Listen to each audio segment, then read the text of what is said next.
Hey everybody, my name is TaoMan, and in this video I will show you a simple way how you can auto-host on your Twitch channel. So let's start. The first thing you want to do is like pretty simple. Go to right top corner to your name and then just click here settings.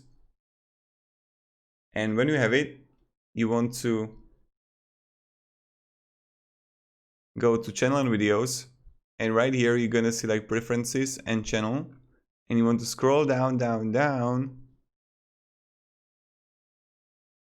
and you're gonna see right here my streamer shelf auto hosting. So you want to auto host channels, and then you want to have like auto host list here. So edit it and like add like channels that you want to host. Wobbly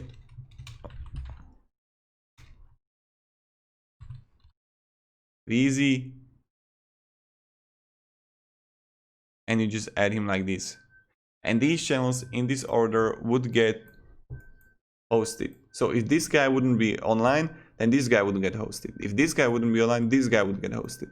And that's pretty much, and you got like auto host, and this is how it works. So yeah, if you have any questions guys, ask me down in comments, and have a great day and goodbye.